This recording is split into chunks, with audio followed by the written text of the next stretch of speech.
Work place में बहुत ज़्यादा होता है आजकल और हम्म, लिंक्डइन या इस तरह के प्लेटफॉर्म्स ने तो इसको बहुत ओवर मार्केटेड कर दिया है कि भाई मैं बर्नआउट फील कर रहा हूँ एज अ एम्प्लॉय। हम्म, और एचआर मुझे बराबर ट्रीट नहीं कर रहे हैं, एचआर मेरी सुन भी नहीं रहे हैं। एंड बहुत सारे तो मैंने देखा इंटर्न्स भी आए थे, हमने खुद ये मतलब एक्सपीरियंस किया हुआ है हमारी कंपनी में। और ये कि इंटर्न्स आते हैं और बोलते हैं कि हमको काम नहीं करना है ना। आप आए तो इंटर्नशिप के लिए, मतलब आप सीखने के लिए आए हैं, हम्म, और इंटर्न्स खुद आके बोलते हैं कि दूसरे दिन काम किया और वो छोड़ के चले गए। तो एचआर ने पूछा भाई क्यों छोड़ के जा रहे हो?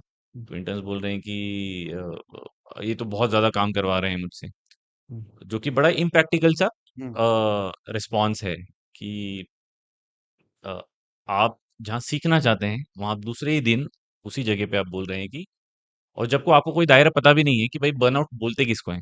ये तो आप लिंक्डइन से आर्टिकल पढ़ के आए हो कि भाई हम्म, 8 घंटे का शेड्यूल होता है काम करने का, 8 से 10 घंटे का, और आपको ऐसा ऐसा है। और कॉलेज को तो पता नहीं होता कि भाई किस तरीके का काम कराया जाता है। तो फिर ये थियरी आपके दिमाग में आई कहाँ से कि भाई ये बर्नआउट हो रहा है? और फ्रेशर्स आके बोल रहे हैं भाई मैं बर्नआउट हो रहा हूँ। 2 दिन में 4 दिन में बर्नआउट हो हाँ, गया। 2 दिन 4 दिन में आप बोल रहे हैं बर्नआउट हो रहे हैं। साइमन सेनेक का भी बहुत सारे ऐसे अच्छे मैं उनको फॉलो भी करता हूँ, ऐसे बहुत सारे वीडियोज़ हैं जहाँ वो बात करते हैं इस चीज़ पे, साइमन हम्म, सेनेक। हम्म, और उनकी एक अच्छी बुक है व्हाय करके। तो उसमें भी वो बताते हैं कि जो मिलेनियल्स हैं या जो जेन ज़ी हैं या नेक्स्ट जनरेशन जिसको हम बोले बेसिकली, तो इनका क्योंकि एक्सपेक्टेशन लेवल बहुत ज़्यादा है हम्म, और कंफर्ट लेवल चाहिए इनको हम्म, काम करने में। तो आपका इस पे क्या एक टेक है कि ये जो बर्नआउट की थियरी है, जो ओवर मार्केटेड है लिंक्डइन और ऐसे प्लेटफॉर्म्स है, क्योंकि वो कंटेंट बिकता है और लोग रिलेट कर पाते हैं कि हाँ मैं भी देखिए, मानता हूँ। वर्क लाइफ बैलेंस तो जरूरी है ना, हम्म, वो तो अपन इनकार नहीं कर सकते, लेकिन आप वर्क को ही आप स्ट्रेस मान लो कि मतलब वर्क मतलब स्ट्रेस एक दूसरे ऐसा लगता हाँ। है पर्यायवाची है ना, एक दूसरे के वो है। तो काम करने की टेंडेंसी डेवलप नहीं हुई है बच्चों में। हम्म, तो बच्चे बाहर निकलते हैं, एजुकेशन में तो पढ़ाई करना था, काम तो करना नहीं था वहाँ ज़्यादा। और घर में भी उनको वो आदत नहीं बताई गई कि भाई आपको अपने खुद के काम खुद करना आना चाहिए। हम्म, मोटिवेशन नहीं आता उनको काम करने का। तो इंटर्नशिप में जब बच्चे आएंगे तो उनको आप बहुत ज़्यादा हाई कुछ तो पे करेंगे नहीं, कई बार तो फ्री इंटर्नशिप होती है, देते हैं बहुत टोकन अमाउंट देते हैं। लेकिन अपन ये जो टेंडेंसी है कि अपन से जितना पैसा मिल रहा है उतना ही काम करना है, ये बहुत गलत है। आपको एक बंदा आपको एक प्लेटफॉर्म दे रहा है, पहली बात तो कि आप वहां पर सीख सकते हो, आप एक चीज एक्सपीरियंस करो जो आपकी लाइफ लॉन्ग आपको काम आने वाली है। तो आप उसमें काम आपसे जो लिया जा रहा है उसको आप जज करो कि भाई मुझे सैलरी कितनी मिल रही है, उतना मैं काम करूंगा। अगर वही इंटर्नशिप आपको बोलोगे हम आपको मंथली इतना पे करने वाले हैं, जो आपको बोल रहे हैं बर्नआउट हो रहा है, वो बोले ठीक है अब चला गया हमारा बर्नआउट, हम्म, कि अब इतना पे कर रहे हो। तो ये जो टेंडेंसी है कि पैसे के लिए हम काम कर रहे हैं ना, ये सबसे पहला ये गलत है, टेंडेंसी है। और काम को हमको एंजॉयमेंट के साथ करना चाहिए हम्म। और माइंडफुल होकर। कई बार क्या माइंडफुल नहीं नेस नहीं होती है लोगों में। और वो सडनली क्या है, मुझे लग रहा है कि बर्नआउट को आप मेंटल हेल्थ से भी रिलेट कर रहे हैं हाँ, डायरेक्टली। हाँ, कि बर्नआउट है मतलब मेंटल हेल्थ है, मैं मेरा पर्सनल वर्क लाइफ बैलेंस नहीं है, हम्म, तो मैं नेटफ्लिक्स नहीं चला सकता, मैं हम्म, यहाँ पे यूट्यूब नहीं देख सकता, क्योंकि टाइम नहीं बचता मेरे पास। हाँ क्योंकि बड़े बड़े कॉरपोरेशंस ने, गूगल ने, इस तरह की कंपनीज ने बना दिया कि भाई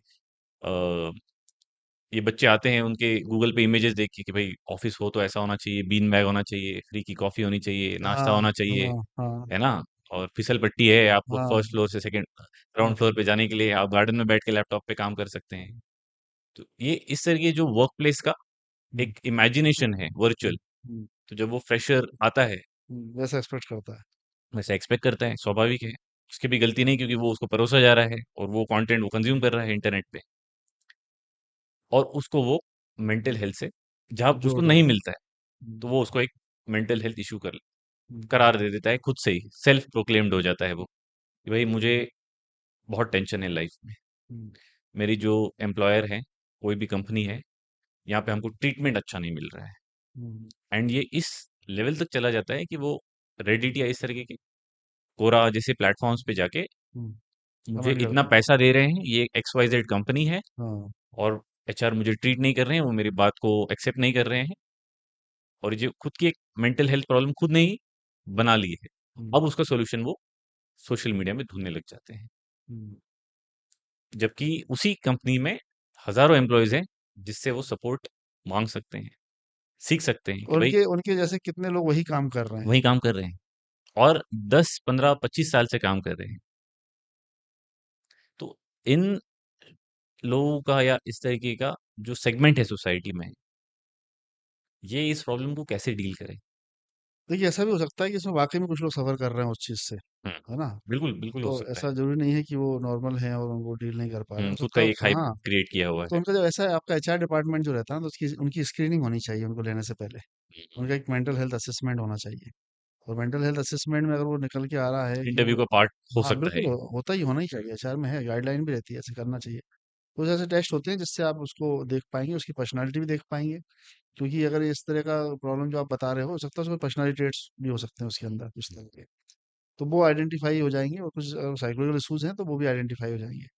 तो उस बेस पर फिर आप उसको सिलेक्ट या रिजेक्ट कर सकते हो और आपने यहाँ पर अगर वो सिलेक्ट हो गए हैं कुछ लोग जो है प्रॉब्लम इस में हैं, तरीके के। तो उसमें उनकी प्रॉपर वहाँ पर इंटरवेंशन और काउंसलर आपके उधर भी होने चाहिए, ऐसे ग्रुप्स ऐसा बना चाहिए। सकते हैं, ऐसे ग्रुप बना सकते हैं। जो इस तरीके का अच्छा एनवायरनमेंट और क्रिएट करें। Regularly group therapy, group sessions ऐसे होते रहना चाहिए, हुँ, जो स्ट्रेस मैनेजमेंट में आता है। हुँ। तो वो पार्ट है अपना उसका।